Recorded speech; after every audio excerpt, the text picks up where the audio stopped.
So good morning, everyone. Welcome to A Brilliant Businesses podcast. My name is Nick Bryant, and I'm very pleased to be joined this morning by Norma Wilkie. Good morning, Norma. Good morning, Nick. How are you? I'm fine, and you? Good, yes, good to see you. Thanks for coming in. Yeah. So thank you. Norma's business is called Mindfootness, which is a really interesting play on words, which we'll talk about. Now, you provide reflexology and life coaching services. But the word mindfulness is fascinating because what you do is you access the nerve ends of the feet, so you can alleviate symptoms such as backaches, hot flushes, headaches, and all sorts of problems, but also provide relaxation to people. I want to start the interview, Norma, if we can, by you just giving us a little bit about your background and how you got to where you are. Okay. Yeah. To give you some of my background, we need to go back to where I was born. I was born in Argentina, Yes. a country in South America. Mm-hmm. And since I was a baby, I suffered from asthma. Okay. So I have to admit that my passion for alternative therapies was shaped by my dad. Okay. Yeah, he was very spiritual, and he had a very holistic way to approach to life. Okay. So to help me to go through my asthma attack, he always was giving me natural remedies, Right. herbal teas, and obviously together with my medication. I was medicated by a GP. Okay. He encouraged me to do spiritual things like meditation. But when I became a teenager, as all teenagers do... You wasn't interested in that? I wasn't interested. I didn't want to hear a thing about that. Yeah. But by the age of 22, there was a day that changed my life. Okay. Because I came to the realization that every time I was going to take an exam, 3 days prior to the exam, I was coming down with an asthma attack or Right. bronchitis or chest infection. So I went to see my GP in Argentina thinking he's going to change the medication or perhaps put me on a higher doses. Yeah. Instead, we had a lovely conversation of half an hour. Right. And he said to me that, in fact, my asthma was partially triggered because of the way I was no coping Stress. I with, guess. exactly, no coping with emotional situations quite well. I wasn't resilient enough. Okay. And he gave me 2 pieces of advices. One was that I needed to accept that there was a weakness in one part of my body. Yeah. And the other piece of advice was seek for a complementary therapy, Okay. like Right. yoga or meditation. Yeah. Right. Okay. So when I left the consulting room, I thought, okay, the same as my dad. So that day, one of my colleagues, by pure chance, said to me, would you like to come to me to an institute where they teach you some techniques through meditation so you can manage your stress levels better. Right. And then you become more resilient. And I said, okay. So that was the day that I met Umberto, who was my first mentor. Okay. And he gave me all the tools to practice, because the secret of mindfulness lies in the gentle and kindness practice. Okay. But you have to practice. To get results, you have to practice, and you have to be gentle with yourself. Yeah. From that day, I practiced every single day. And then I met Fernanda, who was my other mentor. And then I met my husband, who is English. I came to live here. Yeah. I started working for the wine industry. And then I stopped meditating. Okay. But the tools were always there.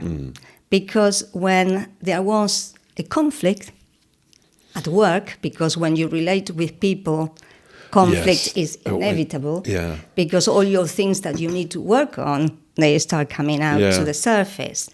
So I always knew that the situation wasn't going to change. I need to change. And that reminds me of a book, I don't know if you read, Man's Search for Meaning. I don't know that one. I have to look that up. Yeah. And it was written by a doctor. Okay. who lived in Austria, Right. Viktor Frankl. Okay. And he spent 3 years in a concentration camp. Oh, right. And one of his quotes is, if you are unable to change a situation, you are challenged to change yourself. Okay. Yeah. And that's what we do with mindfulness. Yeah, that's really interesting. Yeah. And then I worked nearly 20 years for the company, but the last 5 years or 6 years, I trained as a reflexologist. And I Right. was doing in part-time basis until I resigned in 2021. Yep. And then I'm full on with reflexology. Wow. Yeah. That's yeah. Life coaching. Yeah. Yeah.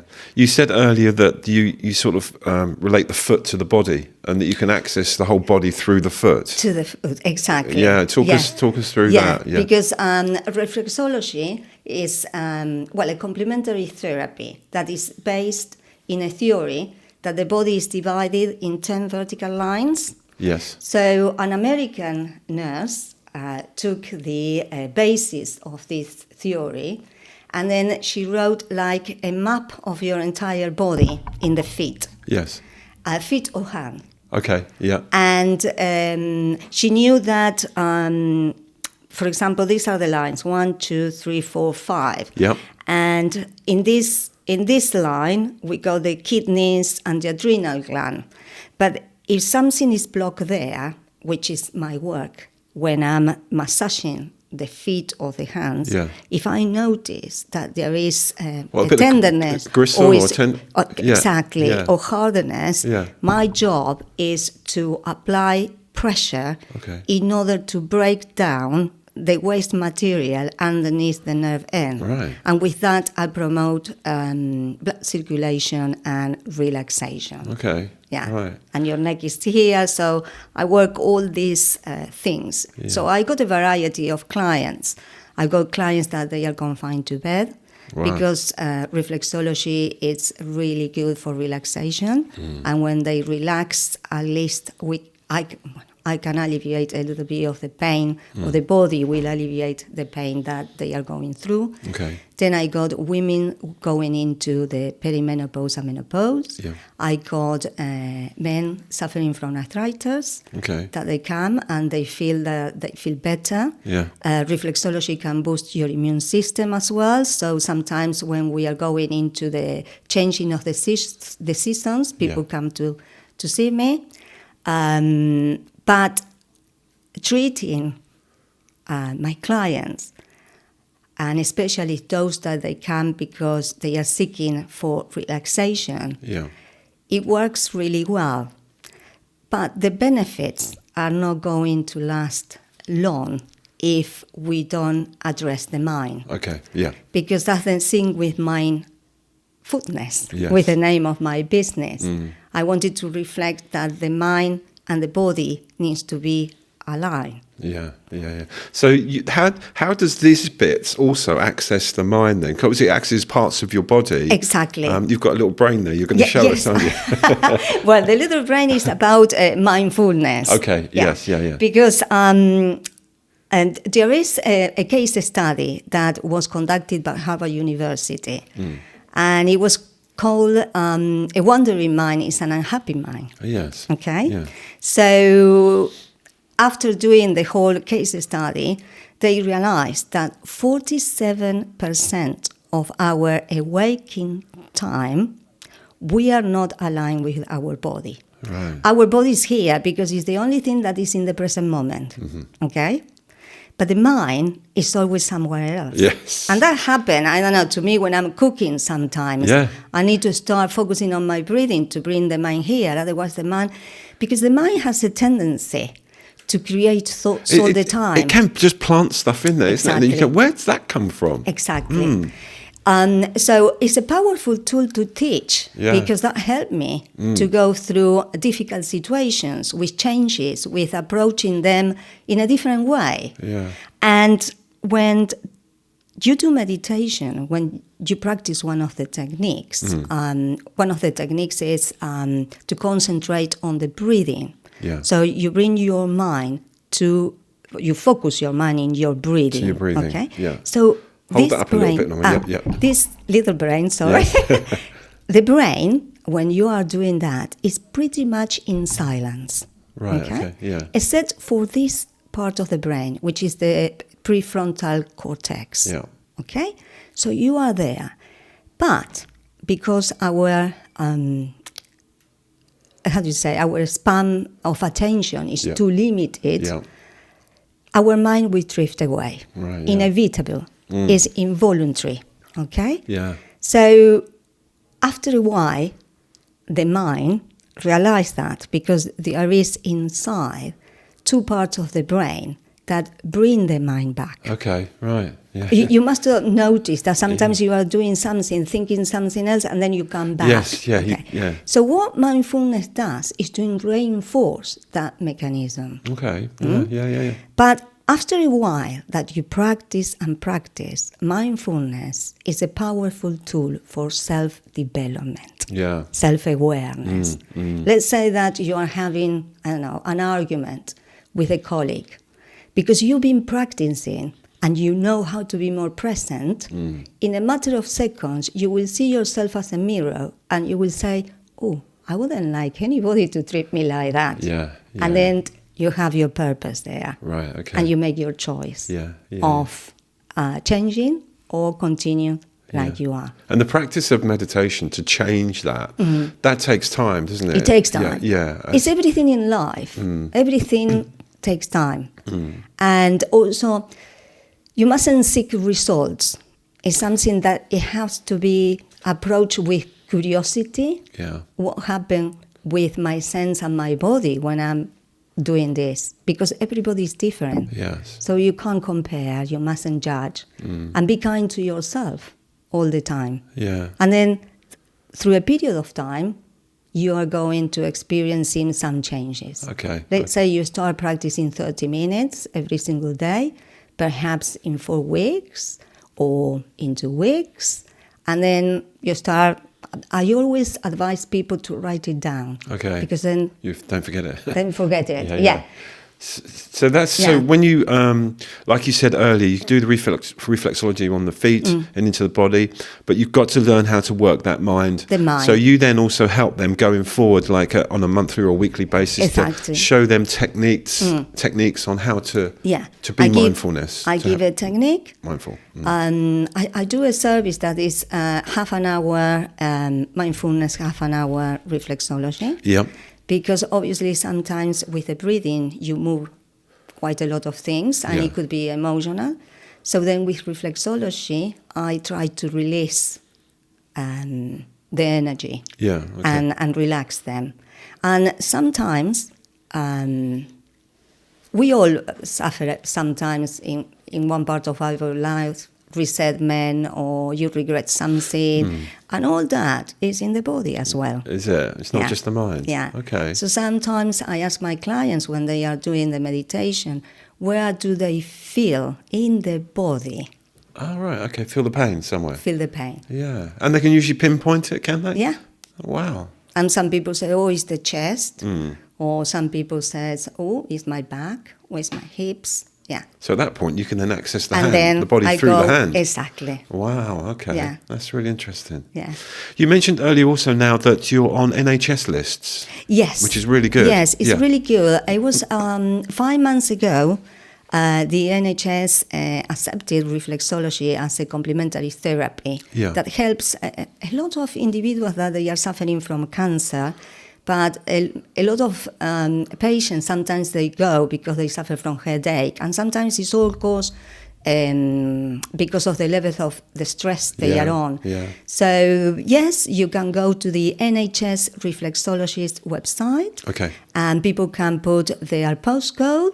And it will display a list of qualified reflexologists nearby. Okay, that's good. That's good to know. And I'm there. Yeah, good. And so mindfulness is. I think we chatted about this before. That you're not really taught it at school or anything like that either, and it should be part of the curriculum, shouldn't it? I think there are some private schools that they got that services. Yes. Yeah, it's really important. I think it's really important also for teenagers. for young people that they graduate from university and they don't know where to go. Yeah. And there is so much available and so much uncertainty nowadays. And I think that's why sometimes the body wants to protect us. So that's why when we are stressed, we are releasing cortisol. And we see the uncertainty outside like a danger. But what we need to learn is how to live with those changes, how to approach them. Because it's not like a lion is coming to, Of course, yeah, it's not that bad, right? Exactly.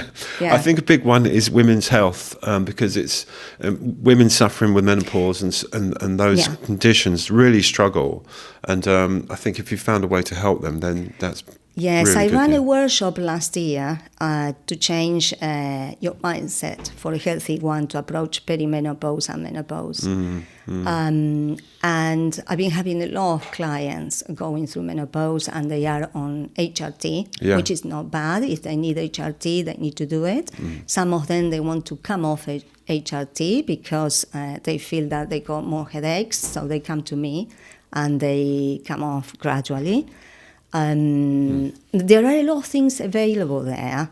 Also, you need to change the nutrition. You need to be on a diet high in the green vegetables because they got a compound that they mimic estrogens. Yeah.